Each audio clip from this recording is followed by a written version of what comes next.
अस्सलाम वालेकुम dear students.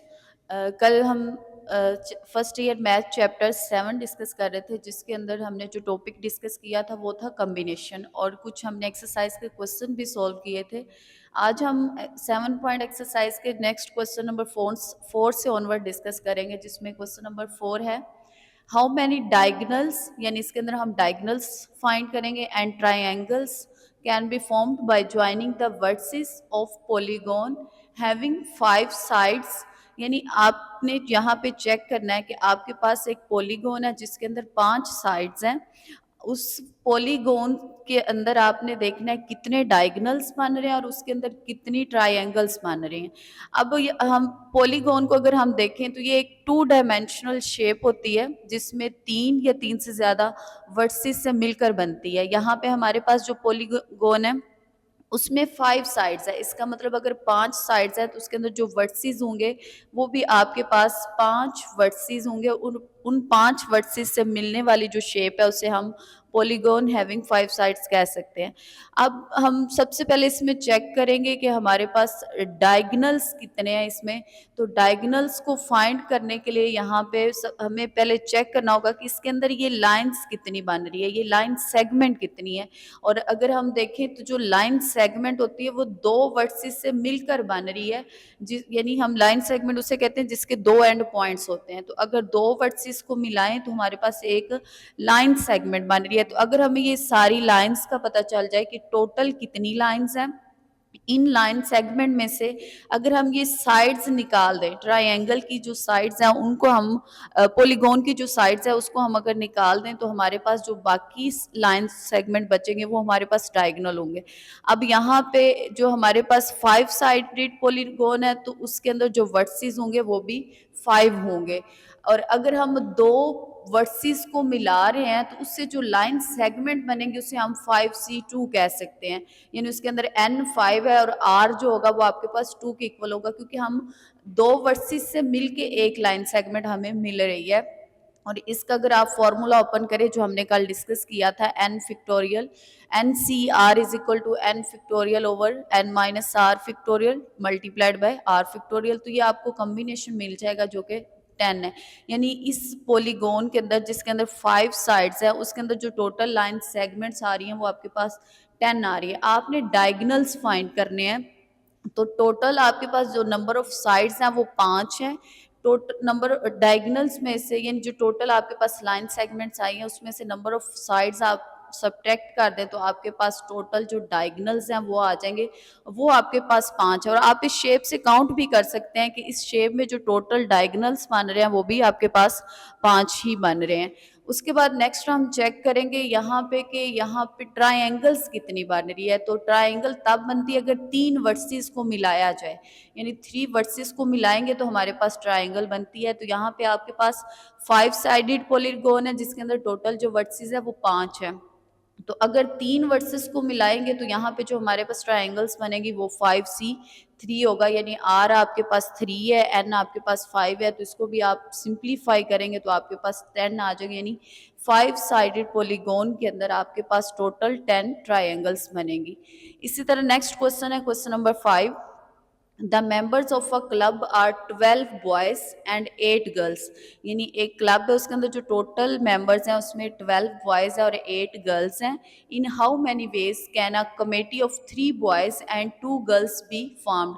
आपने कमेटी बनानी है, उस कमेटी के अंदर 3 बॉयज होंगे और 2 गर्ल्स होंगे, यानी टोटल 5 मेंबर होंगे और उनमें से 3 बॉयज हैं और 2 गर्ल्स हैं। और बतानी है कि 3 बॉयज़ और 2 गर्ल्स अगर हम मिला के कितनी कमेटीज बना सकते हैं। तो यहाँ पे सबसे पहले देखिए नंबर ऑफ बॉयज़ आपके पास 12 है और एक वक्त में कितने बॉयज़ हमने चूज़ करने हैं, 3 बॉयज़ चूज़ करने हैं। तो यहाँ पे 12C3 जो है ये आपके पास कमेटी बनेगी, वो वाली कमेटीज जिसके अंदर 3 बॉयज़ होंगे। पहले हमने चेक कर लिया कि आपके पास टोटल 12 बॉयज़ है, उसमें से 3 आपने सिलेक्ट करने हैं। तो जो टोटल कमेटीज बनेगी वो 12C3, इसको आप कैलकुलेट करेंगे तो आपके पास टोटल कमेटीज जो है वो 220 आ रही है। इसी तरह आप चेक करेंगे यहाँ पे कि आपके पास टोटल 8 गर्ल्स हैं, उनमें से आपने 2 सेलेक्ट करनी है, तो जो टोटल कमेटीज़ बनेगी वो बनेगी आपके पास 8C2, जिसको सिंप्लीफाई करने के बाद आपके पास 28 आ जाएगा। अब हमें ये तो हमने सेपरेट फाइंड किए जिसके अंदर हम 2 गर्ल्स को चूज़ करें या फिर हम 3 बॉयज़ को चूज़ करें। अब हमें वो वाली कमेटीज़ बतानी जिसके अंदर 3 बॉयज़ और 2 गर्ल्स इकट्ठे आ रहे हैं, तो उसके लिए क्या है कि जो आपके पास कमेटीज़ 3 बॉयज़ वाली आई 220 और जो आपके पास 2 गर्ल्स वाली है उन दोनों को मल्टीप्लाइड करें तो टोटल आपके पास जो कमेटीज़ हैं वो आ जाएगी, जिसके अंदर आपके पास 3 बॉयज़ होंगे और 2 गर्ल्स होंगे। उसके बाद नेक्स्ट क्वेश्चन नंबर 8 है, जिसके अंदर आपने शो करना है कि लेफ्ट साइड का आंसर राइट के इक्वल है। इसको हम 2 मेथड से सोल्व कर सकते हैं। पहला मेथड ये है कि आप लेफ्ट साइड लें, उसमें आप कॉम्बिनेशन का फॉर्मूला ओपन करें, n factorial over n minus R factorial multiplied by R factorial. अब फॉर्मूला ओपन करने के बाद यहाँ पे जो n माइनस आर है 16 माइनस 11 है, तो इसको आप सब्ट्रैक्ट करें, आपके पास 5 फैक्टोरियल आ जाएगा। इसी तरह यहाँ पे सब्ट्रैक्शन करेंगे तो 6 फैक्टोरियल आ जाएगा। अब यहाँ पे आके हमें कुछ ना कुछ खुद से काम करना पड़ेगा ताकि कोई ना कोई रकम हम जो सेम है वो कॉमन ले सके, ताकि हमारी राइट साइड इजीली बन सके।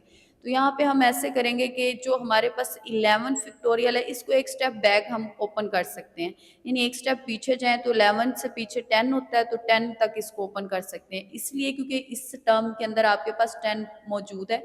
तो इस 11 को ओपन करेंगे तो 10 फैक्टोरियल तक इसको ओपन कर सकते हैं। इसी तरह यहाँ 5 फैक्टोरियल है, तो ये जो 6 है इसको हम अगर ओपन करें एक स्टेप बैक जाएं तो यहाँ पे 5 फैक्टोरियल आ सकता है। अब दोनों टर्म्स में अगर देखें तो 16 फैक्टोरियल भी कॉमन आ रहा है, 5 फैक्टोरियल भी और 10 फैक्टोरियल भी। तो दोनों टर्म्स में से आप 16 factorial divided by 5 factorial multiplied bye 10 factorial common लें, तो आपके पास जो फर्स्ट टर्म है उसमें 1/11 बचेगा, जो सेकंड टर्म है उसमें 1/6 बचेगा। अब दोनों में एडिशन है, तो एडिशन को सॉल्व करने के लिए हमें यहाँ पे एलसीएम लेना पड़ेगा, और जब डिफरेंट हो तो दोनों एलसीएम में आ जाते हैं, और यहाँ पे क्रॉस मल्टीप्लिकेशन होती है, तो यहाँ पे हमारे पास 6 प्लस 11 आ जाएगा जो 17 है। नीचे ऐसे लिखा रहने दे 11 मल्टीप्लाइड बाई 6। अब इस 17 को हम 16 से शुरू में लिख सकते हैं, इसी तरह इस 11 को 10 के शुरू में लिख सकते हैं, 6 को इस 5 के शुरू में लिख सकते हैं। जैसे हमने यहाँ पे तोड़ा था इसको, इस फैक्टोरियल को एक स्टेप पीछे लेके गए थे, अब इसको हम क्लोज कर देंगे, तो यहाँ पे ये 6 का फैक्टोरियल बन जाएगा, ये 11 का फैक्टोरियल बन जाएगा। तो इस 6 फैक्टोरियल को हम लिख सकते हैं 17 माइनस 11, यानी n माइनस आर। n आपके पास 17 है, r आपके पास 11 है, तो n factorial over n minus R factorial multiplied by R factorial आपके पास आ जाएगा n कॉम्बिनेशन r। तो n आपके पास 17 है, r आपके पास 11 है, तो यहाँ से हम इजीली इसकी राइट हैंड साइड जो है वो प्रूफ कर सकते हैं। क्वेश्चन नंबर 8 का सेकंड मेथड है अल्टरनेटिव मेथड, जिसको हम लेफ्ट साइड से राइट साइड ही, लेफ्ट और राइट साइड दोनों को हम सिंप्लीफाई करेंगे। लेफ्ट साइड में हम कॉम्बिनेशन का फॉर्मूला ओपन किया, यहाँ पे सब्ट्रैक्शन के बाद आपके पास सेम वही स्टेप आएगा जो फर्स्ट मेथड में हमने किया, 5 फैक्टोरियल 11 फैक्टोरियल, इसी तरह यहाँ पे 6 फैक्टोरियल 10 फैक्टोरियल। अब इस फैक्टोरियल को हम सिंप्लीफाई करेंगे, ऊपर 16 का फैक्टोरियल निकालें, नीचे 5 का फैक्टोरियल मल्टीप्लाइड बाय 11 डिवाइड करेंगे तो आपके पास ये वाली टर्म आ जाएगी। इसी तरह इसको सिंप्लीफाई करें, आपके पास ये वाली रकम आ जाएगी, दोनों को आप ऐड करें तो ये लेफ्ट साइड का आपका आंसर आ रहा है। राइट साइड अब आप ले लें, राइट साइड में आप फॉर्मूला दोबारा यूज़ करें, कॉम्बिनेशन का फॉर्मूला यूज़ करें, इसको सिंप्लीफाई करने के बाद आपके पास ये टर्म, ये रकम आ जाएगी। तो अब चेक करें लेफ्ट हैंड साइड और राइट हैंड साइड दोनों का आंसर सेम आ रहा है, तो यहाँ से हम कह सकते हैं from 1 and 2 left hand side is equal to right hand side. तो ये इसका अल्टरनेटिव मेथड है, आप इस मेथड से भी सोल्व कर सकते हैं, और जो हमने पहले मेथड डिस्कस किया आप उस तरह भी इसको सोल्व कर सकते हैं।